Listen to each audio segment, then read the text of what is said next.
Donc, un cercle, l'outil texte curviligne, je clique, je tape,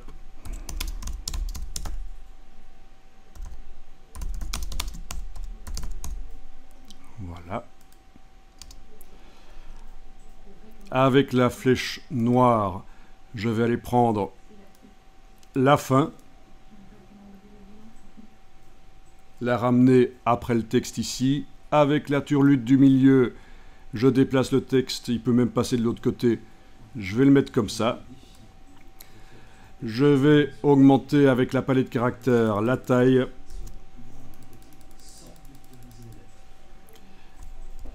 Je vais déplacer pour agrandir la ligne. Replacer à la verticale ici. Avec la palette paragraphe, centrer le texte. Et voilà, ça c'est une première chose. Donc, il y en a qui se trompent parfois, qui essayent de prendre les turlutes par le petit carré. Mais les petits carrés, c'est pas par là qu'on les prend, c'est par la barre qu'on les prend, comme l'icône le montre. Vous savez ce que c'est les petits carrés là? À quoi est-ce qu'ils servent? C'est en fait comme dans les blocs texte, dans InDesign ou dans Illustrator, d'ailleurs les blocs texte, ce sont des portes d'entrée et des portes de sortie. C'est quand on a du texte chaîné. Et d'ailleurs, si je fais en sorte que la ligne soit moins longue, à un certain moment, la porte de sortie a le petit signe plus caractéristique qui dit qu'il n'y a pas assez de place. Donc voilà. Et c'est surtout pas par là qu'on va aller essayer de bouger les choses. Voilà. Waouh.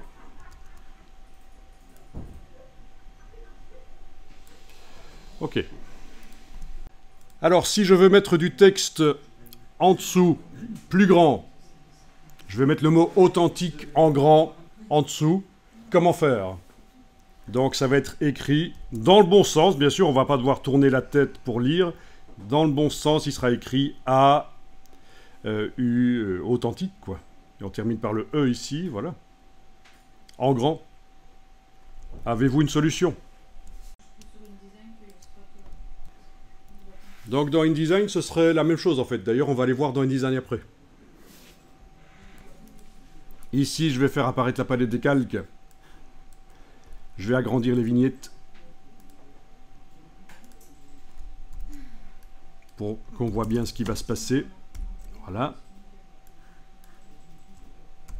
Je vais ouvrir le calque. Voilà. On a un cercle donc.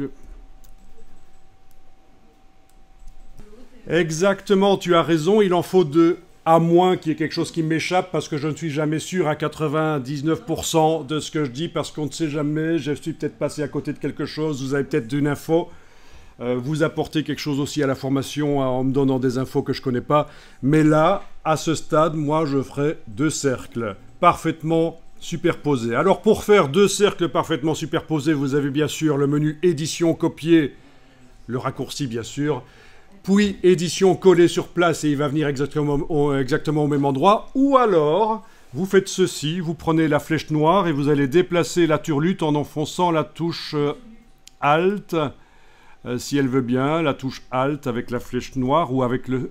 Non, c'est quand même pas avec le texte. Voilà maintenant qui veut plus le faire. Ah si, ça a fonctionné. Je m'attendais à voir le signe... En fait, l'autre jour, j'avais eu le signe. Ah ben le voilà, le voilà, le voilà.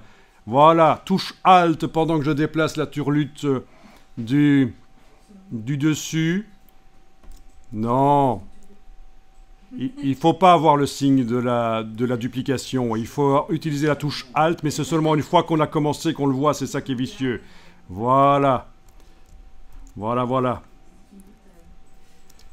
Donc vous avez deux cercles parfaitement superposés. On aurait pu faire édition copier, édition collée sur place, verrouiller un des deux et travailler sur l'autre, c'est évidemment possible. N'oubliez pas d'enregistrer le fichier au cas où.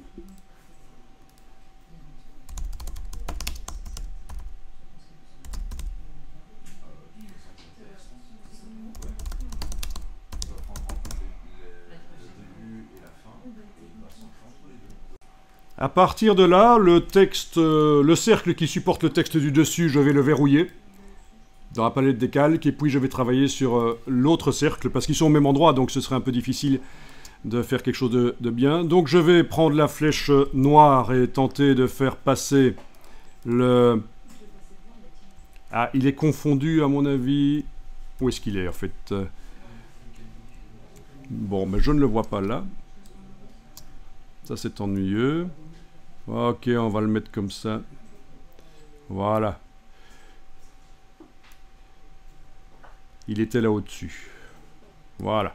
Donc le texte à l'intérieur, ça c'est déjà une chose à faire. Et puis modifier avec l'outil texte curviligne. Allez modifier ça. J'avais dit que j'irais indiquer authentique. Voilà.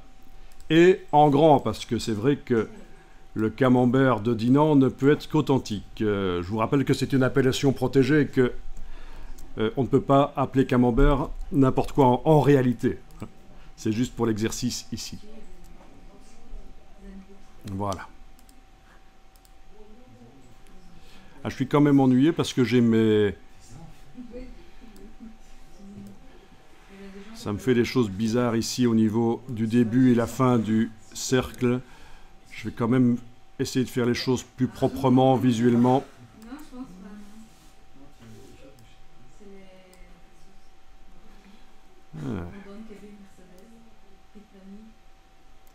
Peut-être en passant en commande Y, je verrai mieux les choses, mais... Bon, techniquement ça marche, mais au niveau de la positionnement des trois turlutes, il y a des petits problèmes. Ah, elle est là. Elle est là. Elle est confondue avec le texte, en fait. Voilà. Comme à chaque fois qu'on fait du texte dans Illustrator, on va enclencher dans la palette caractères l'option optique pour que l'approche entre les caractères soit correcte. Ce serait la même chose pour l'autre, il faudrait que j'enclenche aussi l'approche optique. Donc chaque paire de caractères, Illustrator a augmenté ou diminué l'espace pour que ça fasse bloc. Pensez à ça également donc dans Photoshop et dans InDesign. Chaque fois que vous faites du texte, passez en optique, à moins que quelqu'un vous dise que pour une question technique, il ne faut pas le faire, mais la plupart du temps, vous avez vraiment intérêt à enclencher l'optique. Vous connaissiez l'approche optique? Super.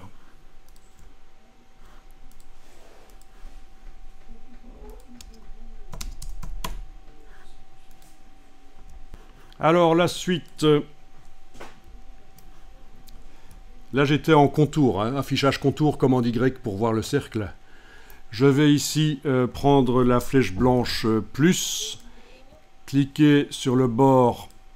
Après avoir cliqué à côté, je clique sur le bord ici. Normalement, c'est uniquement le cercle qui est sélectionné. On va voir, je fais commande C, commande V. En effet, il n'y a que le cercle qui s'est copié, puisque j'ai utilisé la flèche blanche plus pour sélectionner une partie d'un ensemble. Je vais lui mettre une couleur de contour et bien sûr une épaisseur. Faites ça aussi.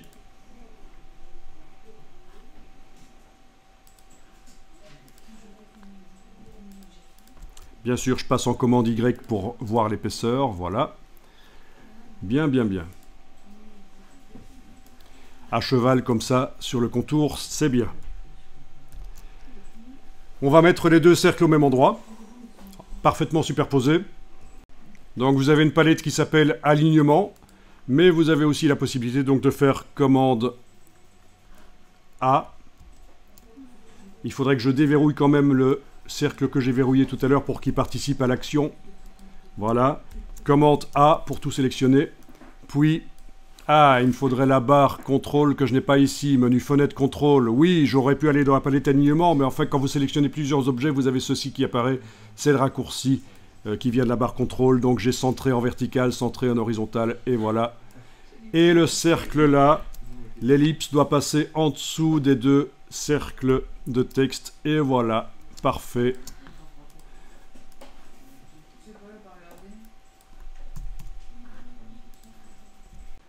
Alors Tom, toi tu peux répondre à la question, je sais, parce que tu connais.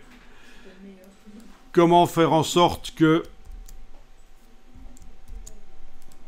les textes soient au centre du bandeau. Ben, c'est-à-dire que là, il est trop haut. Celui-là est trop haut et il faut qu'il tombe sur le bandeau. Celui-là aussi, il faut qu'il soit au centre, là. Il n'est pas au-dessus de la ligne, mais à cheval sur la ligne. Et celui-là aussi, il doit être à cheval sur la ligne. On double-clique sur l'outil texte. Lequel? Celui-là? Donc, voilà. En ayant la chose pas sélectionnée, quand on double-clique, ça n'apparaît pas. Quand on double-clique sur l'outil texte ou l'outil texte curviligne. Mais par contre, si je sélectionne le cercle, et je vais quand même aller vérifier là dans la palette des calques, donc que c'est bien un seul des cercles que j'ai sélectionné. Oui, les deux autres sont verrouillés. C'est bien seulement celui du bas ici qui est sélectionné. Eh bien là, en effet, vu qu'on est dans un système de texte curviligne, si je double-clique sur le T ici ou sur l'autre, ça devrait marcher. En tout cas, sur l'outil texte curviligne, ça fait apparaître les options et on a l'alignement aligné sur la ligne de base ou, dans ce cas-ci, centre. Voilà, le authentique va aller, dès que je coche la case aperçue, ça se voit, il va au centre. Quand on est en ligne de base, il est là. Quand on est en centre, il est là. Voilà, et ça, c'est une bonne solution pour aligner des textes, surtout quand ils n'ont pas des... Oui, même quand ils ont la même dimension, en fait, oui. Ok, donc celui-là, je vais le verrouiller, je vais travailler sur l'autre, le texte du dessus. Donc, double-clic sur l'outil texte curviligne, case aperçue cochée, aligné sur le tracé, centre. Voilà, il s'est aligné sur le centre, le texte du dessus. Parfait. Il y a juste maintenant le contour qui n'est peut-être pas assez épais. Donc, je vais augmenter la taille du contour et on a ce qu'on voulait obtenir. L'alignement par le centre. Donc ça, c'est une petite astuce intéressante. Le texte ici est peut-être un peu trop grand. Je vais quand même le faire comme ça. Voilà. Là, on peut dire que c'est bon.